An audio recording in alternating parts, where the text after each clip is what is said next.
Sahabat jejak abadi yang dirahmati Allah, bagaimana jika seorang cendekia Hindu yang dihormati tiba-tiba mengumumkan bahwa ia memeluk Islam, bukan karena pernikahan, bukan karena tekanan, tapi karena keyakinan mendalam setelah riset panjang? Apakah ini kebetulan atau ada kebenaran besar yang selama ini tersembunyi?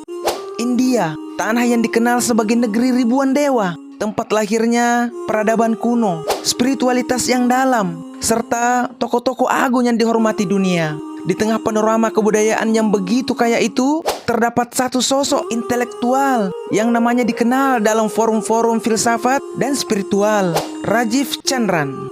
Ia bukan orang sembarangan, seorang cendekia Hindu yang menulis puluhan esai tentang metafisika, seorang pemikir modern dengan akar kuat dalam tradisi Vedanta, dan pembicara di banyak forum lintas agama. Singkatnya, ia dihormati, disegani, bahkan dijadikan rujukan oleh banyak murid dan peneliti. Tapi dunia gempar ketika ia menyatakan satu keputusan, "Saya telah memeluk Islam dan saya tidak pernah merasa sedamai ini sebelumnya." Apa yang sebenarnya terjadi? Apa yang mendorong seorang seperti Rajiv yang hidup dalam warisan kebijaksanaan Timur, yang begitu dalam memahami kitab-kitab Hindu untuk beralih ke ajaran Islam? Apakah ini semata-mata karena pertemuan dengan seorang Muslim? Atau ada sesuatu dalam Al-Quran yang mengguncang batinnya, menggoyahkan seluruh fondasi spiritual yang telah ia bangun sejak kecil? Video ini akan membawa kita menyelami perjalanan batin Rajiv Chandran. Bukan sekedar kisah pindah agama, tapi kisah seorang pencari kebenaran sejati yang menembus batas dogma, tradisi, dan identitas demi satu hal, kebenaran yang hakiki. Dan mungkin setelah Anda mendengar kisah ini, Anda pun akan bertanya, selama ini saya meyakini sesuatu, sudahkah saya benar-benar mencarinya? Latar belakang Rajiv Chandran dan awal pencarian. Rajiv lahir di wilayah selatan India, tepatnya di negara bagian Kerala, daerah yang dikenal bukan hanya karena keindahan alamnya, tapi juga kekayaan budaya dan intelektualnya.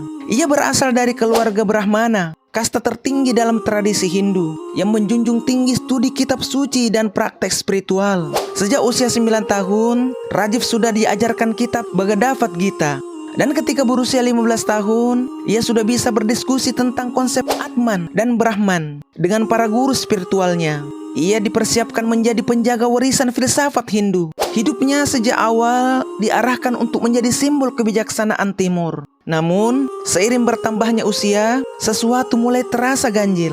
Saya tahu banyak tentang Tuhan, tapi mengapa saya merasa tidak pernah benar-benar mengenalnya? Lebih dari itu, mengapa saya tidak merasa dikenal oleh Tuhan? Pertanyaan itu mulai menghantuinya. Meskipun ia mengajarkan banyak konsep, menyampaikan ceramah-ceramah inspiratif, tapi jauh dalam hatinya ada ruang kosong yang tak bisa dijelaskan. Titik balik terjadi saat ini menghindari sebuah konferensi lintas agama di Iran, mewakili komunitas spiritual dari India. Di sana, ia bertemu dengan seorang ulama muda dari Yaman. Awalnya, percakapan mereka biasa saja.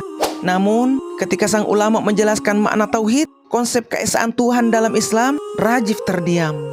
Bukan karena ia tak setuju, justru karena ia merasa pernah memikirkannya, tapi tak pernah bisa menjelaskan sejelas itu. Ia kembali ke India dengan pikiran yang kalut. Ia bukan mualaf, belum, tapi rasa ingin tahu itu menyala seperti api kecil di dada. Ia mulai membaca Al-Quran, bukan sekedar terjemahan, tapi mendalami tafsirnya, struktur bahasanya, latar turunnya ayat. Ia mempelajarinya seperti seorang akademisi, tapi yang ia temukan bukan teori. Yang ia temukan adalah ketenangan. Ayat yang mengguncang. Dalam pencariannya, Rajiv mendekati Islam seperti ilmuwan mendekati fenomena baru, dengan skeptisisme yang tenang dan pikiran terbuka. Ia membaca banyak buku, mendengarkan ceramah, bahkan berdiskusi dengan para ustadz dan akademisi Islam. Semua dilakukannya secara diam-diam. Namun, semua itu hanyalah permukaan. Sampai di suatu malam yang sunyi di kamarnya, Rajiv membuka Al-Quran dan membaca surah yang sangat pendek, 4 ayat saja, tapi keempat ayat itu mengguncangnya.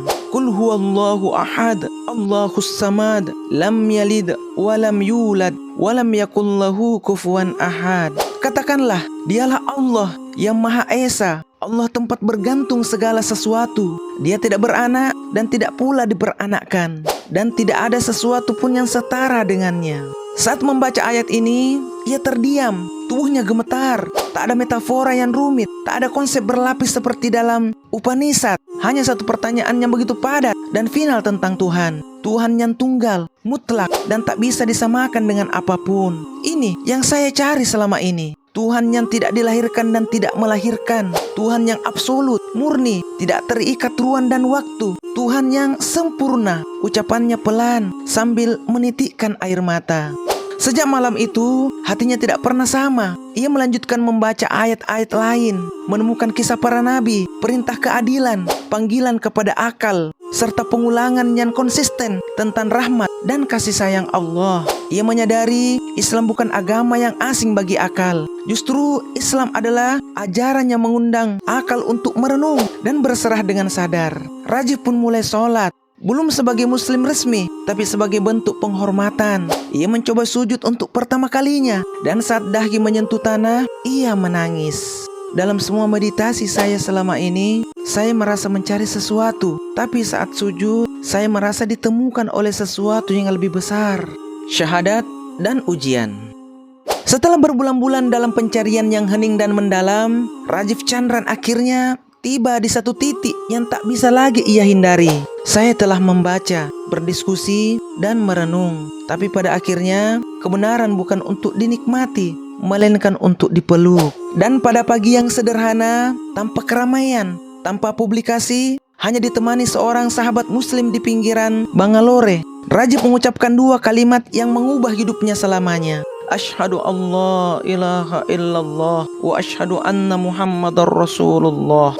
Tangisnya pecah. Ia menangis bukan karena kehilangan identitas lama, tapi karena merasakan dikenali oleh Allah untuk pertama kalinya. Namun, keputusan itu membawa konsekuensi besar. Keluarganya yang brahmana tidak hanya kecewa, tapi merasa terhina. Beberapa kolega akademisinya mulai menjauh. Undangan ke forum spiritual mulai sepi. Ada yang menuduhnya terjerumus. Ada pula yang menyebarkan rumor bahwa ia telah dibayar. Tapi Rajiv tetap tenang. Saya kehilangan reputasi, tapi saya menemukan kedamaian yang dulu saya pikir hanya mitos. Saya bukan berpindah keyakinan karena konflik, tapi karena cinta. Cinta pada kebenaran yang akhirnya saya temukan. Ia mulai hidup sederhana, tidak lagi tampil dalam forum-forum besar, tidak lagi memakai gelar kehormatan. Tapi ia justru mulai merasa lebih merdeka, lebih utuh sebagai manusia yang tidak dikendalikan oleh ego atau status.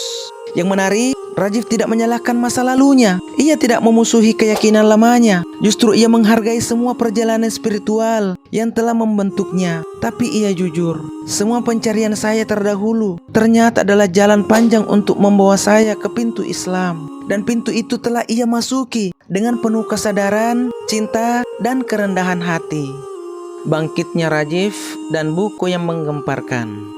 Kita mungkin berpikir bahwa setelah kehilangan nama baik dan posisi terhormat, Rajiv akan hidup dalam bayang-bayang. Tapi ternyata jalan yang ia pilih justru membuka lembaran baru yang jauh lebih luas. Beberapa bulan setelah ia memeluk Islam, sebuah lembaga studi perbandingan agama dari Jerman mengundangnya sebagai pembicara utama. Tema acaranya, transformasi keyakinan dalam dunia modern. Rajiv hadir, bukan sebagai tokoh Hindu, bukan pula sebagai ulama Islam, tapi sebagai manusia pencari kebenaran yang telah menemukan cahaya. Dalam forum itu, ia menyampaikan makalah berjudul Tauhid, The Final Philosophy, atau Tauhid Filsafat Terakhir.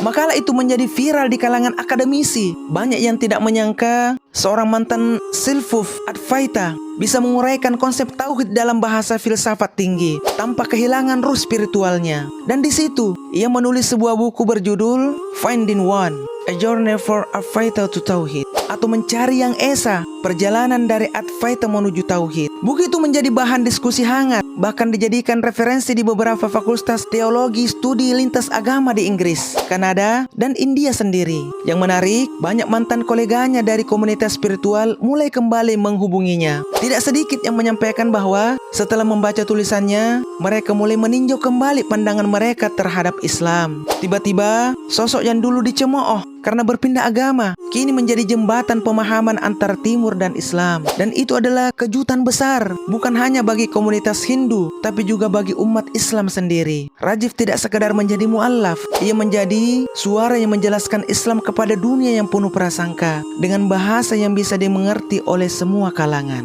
Islam dan spiritualitas penemuan yang lebih dalam. Setelah beberapa tahun menjadi muslim, Rajiv tidak hanya hidup dalam keimanan, tapi juga mendalami setiap dimensi spiritualitas Islam dengan cara yang khas, dalam, dan menyentuh. Salah satu pertanyaan yang paling sering ia terima dari komunitas spiritual lama adalah, bagaimana mungkin engkau meninggalkan praktek meditasi dan penyatuan dengan Brahman demi ajaran yang penuh ritual seperti Islam? Rajiv tidak tersinggung, ia justru tersenyum dan menjawab dengan sederhana, kalian menyebut meditasi sebagai perjalanan masuk ke dalam diri, tapi dalam Islam, aku menemukan sesuatu yang lebih indah. Penyerahan total kepada Tuhan, bukan hanya lewat pikiran, tapi lewat tubuh, hati, dan jiwa. Ia lalu menjelaskan konsep sujud, bukan sekedar gerakan fisik, tapi sebagai ekspresi tertinggi dari ketundukan dan keintiman dengan Tuhan. Sujud adalah titik terendah tubuh kita, namun itulah posisi tertinggi seorang hamba di hadapan Tuhannya. Dalam sujud, aku tidak membayangkan Tuhan, aku bertemu dengannya. Rajiv mengakui bahwa dalam praktek meditasi, ia sering mencapai ketenangan, tapi ketenangan itu hampa. Ia merasa tenang, tapi sendiri. Tidak ada yang mendengar, tak ada yang membalas. Sedangkan dalam Islam, ia menemukan Tuhan yang aktif, Tuhan yang merespon doa, yang memberi petunjuk, yang memperhatikan setiap niat dan air mata. Rajiv juga mendalami Asmaul Husna, nama-nama indah Allah, dan menjelaskan bahwa setiap nama membawa pancaran karakter ilahi yang bisa dirasakan manusia. Tuhan bukan sekadar absolut dan jauh, Dia juga Ar-Rahman, yang Maha Pengasih, Al-Latif, yang Maha Lembut. Bahkan ketika aku hancur karena kehilangan, aku merasa bahwa Allah sedang memelukku, bukan menghukumku. Ia menulis satu kutipan yang viral di kalangan pembaca lintas agama. Dulu aku duduk bermeditasi agar bisa merasa bersatu dengan Tuhan. Kini aku cukup bersujud dan aku tahu Allah bersamaku. Antara keyakinan dan kebenaran. Kini, Rajiv Chandran hidup dengan identitas baru. Ia adalah muslim, ia adalah mu'allaf. Tapi lebih dari itu, ia adalah seorang pencari yang telah menemukan cahaya. Namun pertanyaannya sekarang, apakah masyarakat siap menerima seseorang yang berpindah keyakinan bukan karena cinta dunia, tapi karena cinta kebenaran? Banyak yang memujinya sebagai pemikir berani, tapi tak sedikit pula yang menganggapnya sebagai pengkhianat budaya. Sebagian orang bertanya, apa Rajiv tidak takut kehilangan semuanya? Dan jawabannya selalu sama, saya tidak kehilangan apapun. Yang hilang hanyalah bayang-bayang. Yang saya dapat adalah cahaya. Tapi disinilah letak kegelisahan kita bersama. Bagaimana mungkin seseorang yang tumbuh dalam tradisi luhur, dengan segala kenyamanan, justru menempuh jalan penuh resiko demi memeluk Islam? Apa yang membuatnya rela ditinggalkan, diragukan, dan dihujat? Rajiv pernah berkata, bukan saya yang memilih Islam, Islam yang memilih saya. Saya hanya cukup jujur untuk menerimanya. Sudahkah saya benar-benar mencarinya? Kini, pertanyaan itu bukan lagi untuk Rajiv. Pertanyaannya untuk kita semua. Apakah kita percaya pada kebenaran hanya selama ia cocok dengan tradisi kita? Atau apakah kita siap melangkah seperti Rajiv, melepas zona nyaman, mempertahankan segalanya demi mencari apa yang benar-benar hakiki? Lalu pertanyaan yang paling sulit dijawab, jika seseorang seperti Rajiv yang hidup dalam lautan ilmu dan spiritualitas Hindu akhirnya memilih Islam, apakah itu tanda bahwa Islam bukan sekedar agama, tapi jawaban dari pencarian manusia yang tulus? Atau apakah itu hanya kisah pengecualian yang tidak mewakili siapa-siapa? Sahabat jejak abadi yang dirahmati Allah, kisah Rajiv Chandran bukan tentang menang dan kalah. Ia adalah kisah keberanian seorang manusia dalam melawan keraguan, dalam berdiri sendiri demi sesuatu yang ia yakini benar. Jika kisah ini membuka ruang dalam hati Anda untuk merenung lebih dalam tentang makna iman, makna kebenaran, dan makna pencarian, maka klik tombol subscribe, like, dan share video ini ke sahabatmu yang mungkin sedang mencari. Karena bisa jadi, dari satu klik, ada hati lain yang akhirnya tersentuh cahaya. Sampai jumpa lagi di kisah berikutnya. Kami pamit. Assalamualaikum warahmatullahi wabarakatuh.